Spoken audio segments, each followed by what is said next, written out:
I'd love to share with you today some really amazing tips that I know that can help you become wealthier. It's the tips that I found that are common to all the wealthy billionaires that I've had the opportunity to spend time with or interview. So I'd like to share with you those, and I hope you have a pencil and a paper, because if you do, you're going to get some great ideas here. The first thing is that when I go around the world and I ask people how many of you want to be financially independent, in 1,000 audiences, 10,000 audiences, people put their hands up. And they all just assume they want to be wealthy and they want to be financially independent. They all rally around the idea. And then I ask them, how many of you are? And many of those hands go down, most of them. And then I ask them, so what's the percentage of the people that become financially independent and very wealthy in life, of the whole population? And I hear 1, 2, 3, 5% out of the audiences. It's actually less than 1%. Actually make financial independence. But 100% of the hands go up. So that means 99% of the people are living in a delusion. And if you ask them what are they going to do if I gave them $10 million, what would they do with their life? I guarantee you 2 to 8 million, I've done it thousands of times, 2 to 8 million of that will be spent in less than a minute. If you ask them what would they do if they had $10 million, they'd write down all the things. They'd buy that car, they'd buy that trip, they'd buy this. And it was all consumers, all depreciables, all devaluing.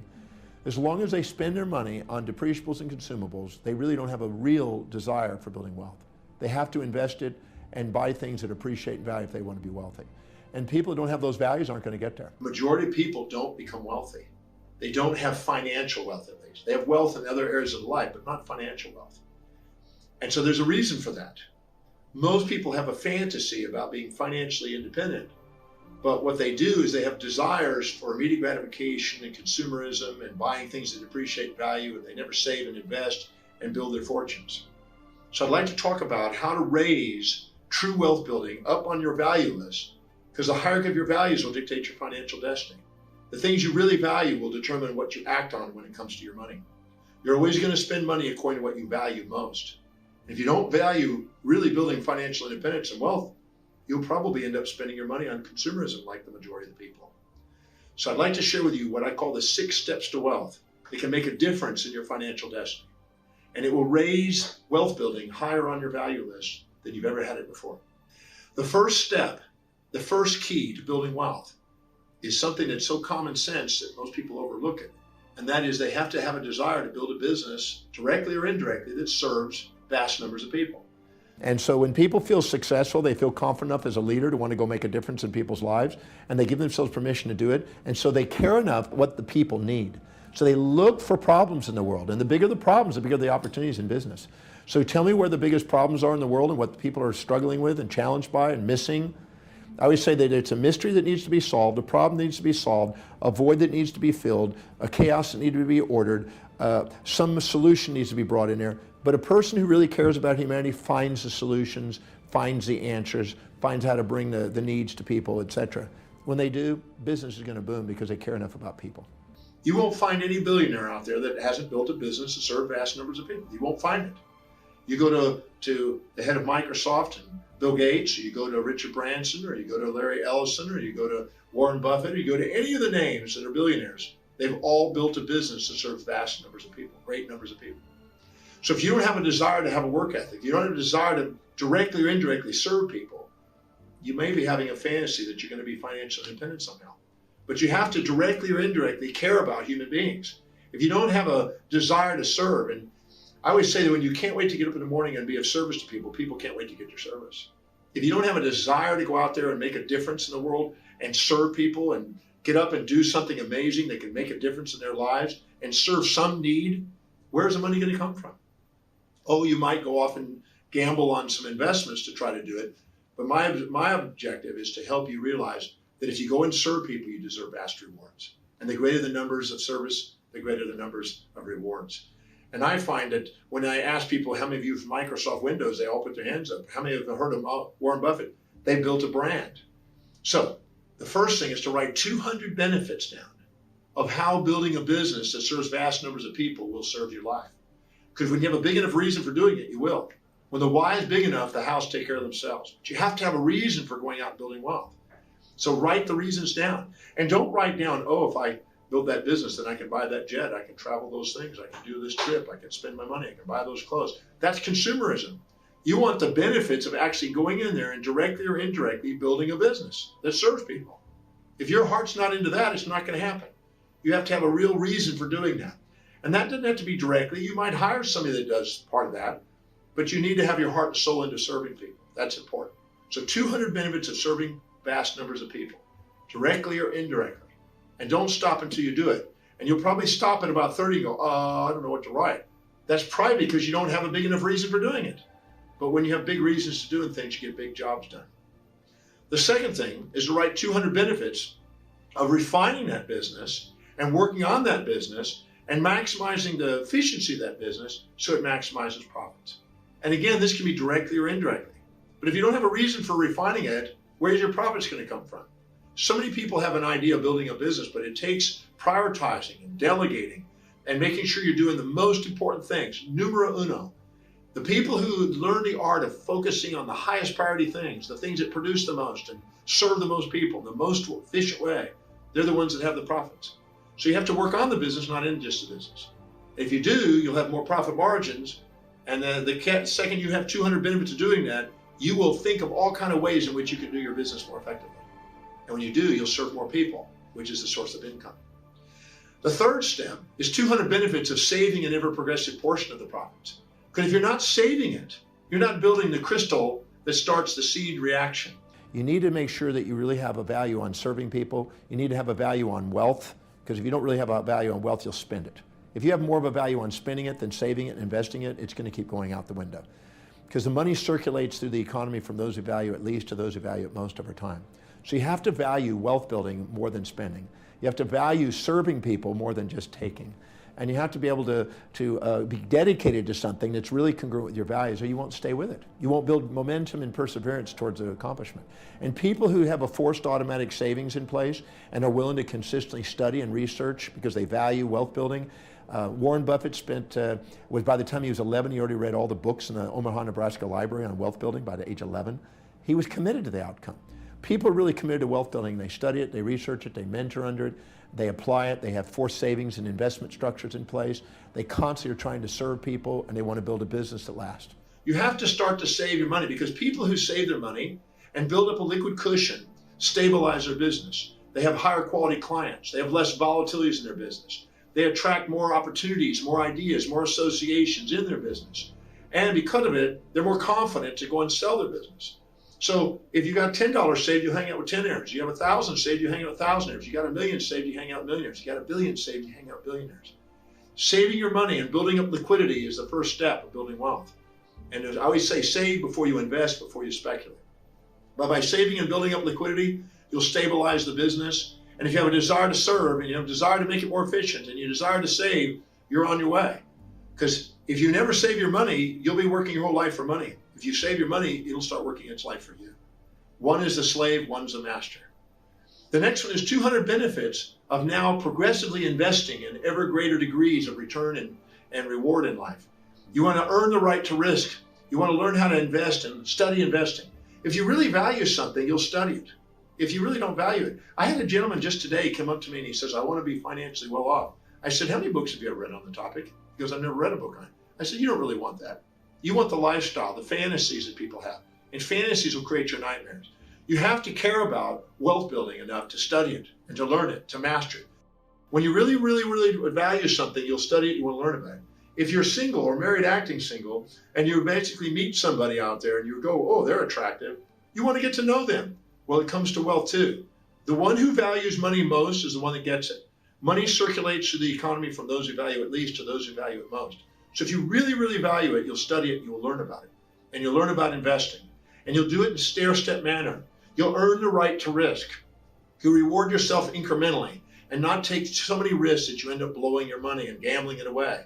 Because I always say immediate gratification costs you your wealth, but long-term, methodical, strategic vision builds wealth.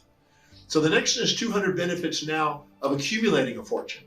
Because once you have a desire to go build it, you need to have a motive for building it more.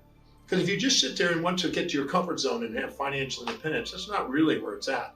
Because most people that get there, they're going to think, oh, there's more to life than that.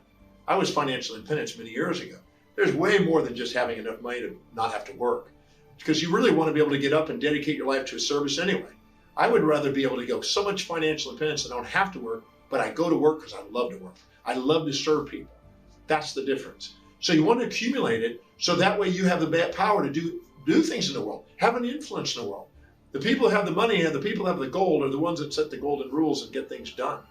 And what's valuable is when you accumulate your money, you attract even more money. It's like a magnet comes to you. More people want to take you to lunch, and more people want to buy this, and your brand gets bigger. And the value of building wealth, because when you value you, the world values you. When you invest in you and you save and you accumulate, the world does that around you. Amazing things start to happen. Magnetism, synchronicities, opportunities just synchronize to your life the moment you build this wealth. And the last is 200 benefits of actually creating a financial cause that creates a legacy. Because once you've accumulated your wealth, you're going to do something in the world. You're going to make a difference in the world. So you have to pick the one that you want to make the difference in the most. Find out what it is. In my own life, it's the DeMartini Prize, the DeMartini Institute, the DeMartini Foundation. Because I basically want to do, just like the Nobel Prize, and create a prize for the most extraordinary people doing the most extraordinary things and invest in that. But you got to find what means something to you. Whatever that is, something that really touches your heartstrings and pulls you into action and you'll do something more with your wealth. Because if you don't have a big enough cause, the bigger your cause, the greater your wealth potential. You got to have a big cause in your life. And the greater your life, the more inspired and more meaningful it is. So remember those 6 steps, 200 benefits of each one, and they will rise up on your value list. And whatever's highest on your value, you get done. You're inspired spontaneously from within to live by your highest values, but you always got to have motivation when things aren't. So if you raise these 200 benefits on each of these items, these 6 items, these 1,200 things you write will be the biggest change in your financial destiny you'll ever come across. You will find yourself now having a big enough reason for doing it. And as I said earlier, when you got a big enough reason for doing it, you do it. So those 6 steps to wealth will help you become the next billionaire. And why not? Why not take on the challenge of having the millionaire mindset and do something extraordinary with your life? I know that I started doing that many years ago. And I'm blessed to do. I get to go places and meet amazing people and do extraordinary things today because I learned the art of building wealth. Tonight we're going to be talking about really how you can set and achieve any goal you choose. Now, I made you several promises, and no matter where you are in the world, I'm going to keep that promise. And here are the things that I shared with you. I shared with you why I believe that no matter how big your goals are right now, they're too small. They're way too small for most people. Now, I know some of you probably have big, grandiose goals, and congratulations to you. Number 2, I want to share with you several of the fundamental errors, mistakes that people make when they're setting their goals and how you can avoid them. Number 3, I said that you can learn how to earn 3 to 5 times, maybe 10 times more income in the next 12 months. And what I can share with you is that my journey to learning how to set and achieve goals came around 31 years ago.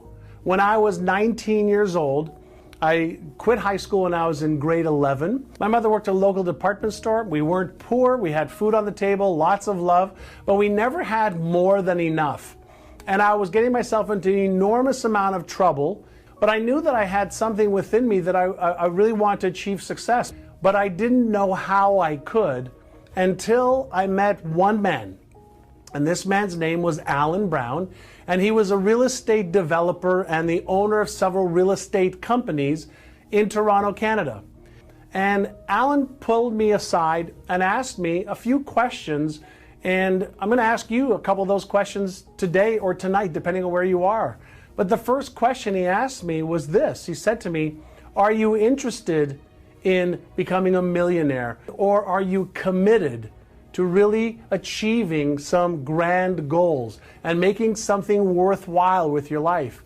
And I asked him this question. I said to him, Alan, what's the difference between whether I'm interested or whether I'm committed?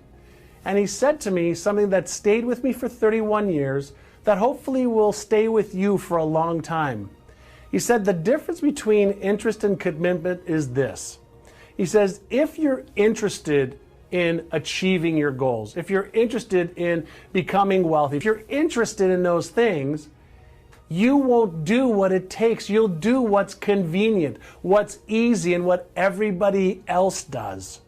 He said, however, if you make the decision to be committed, then you will be able to achieve whatever goals you want to achieve no matter what. He says, because you'll learn what you need to learn. You'll rehearse what you need to rehearse. You'll practice, you'll drill, and you'll do everything that is needed to be done in order to achieve success. He said to me that the people who are committed don't have excuses. They relentlessly give up all of the excuses and the reasons why their life or their circumstances are the way they are. They stop blaming other people. They stop blaming all the reasons why and all the references and stories that they have, and they put all of their attention and focus on how they will and how they can achieve their goals. Now, I believe that 3 or 4, maybe 5% of the world's population really knows how to set and achieve goals properly. And I believe that because we've never been taught, that most people hope that they achieve their goals. Now, I often say that most people suffer from a drug disease called hopium. I want you to have big goals, big dreams, but I want you to back it up with a process and a way to achieve those goals and dreams so that it becomes more of a reality than a dream, more of something that's a probability instead of a possibility. So how do you do that? How do you really make the jump, the leap from a goal setter and hoper and dreamer and wisher to somebody who actually is an achiever? Well, one of the first things that Alan Brown said to me was that at the pyramid of your goals, you have to start with absolute precision on exactly what it is you want to achieve.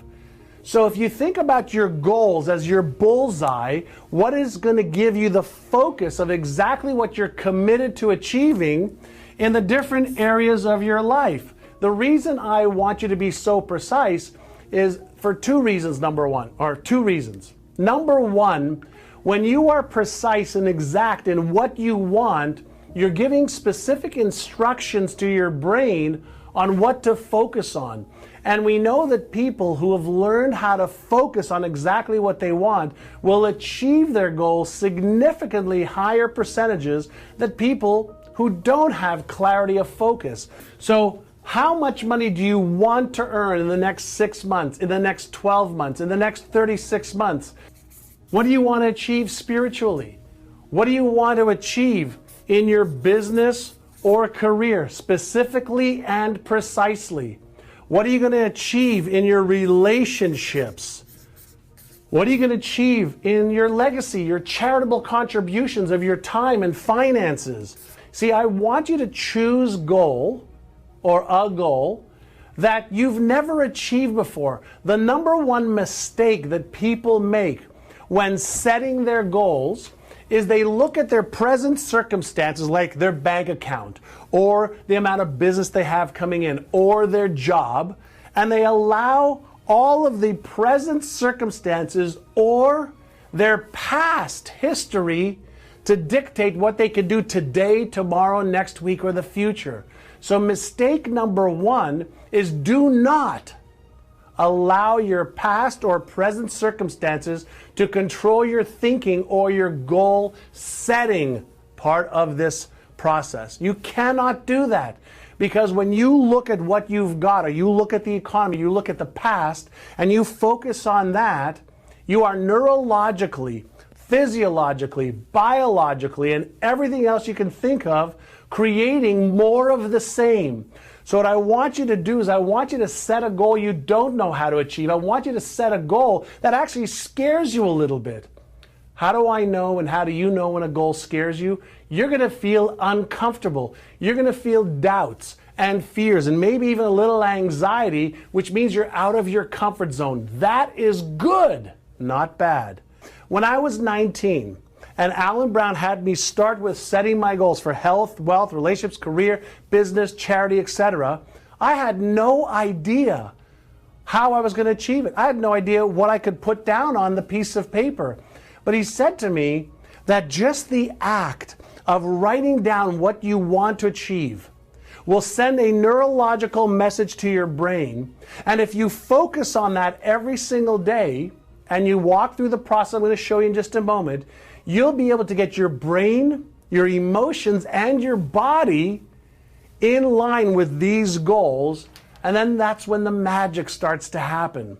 So number one is clarity and precision of exactly, specifically what you want to achieve. And you never, ever, ever allow your old circumstances, your old reality to come into play when you're setting a vision for your future. So that's step number one.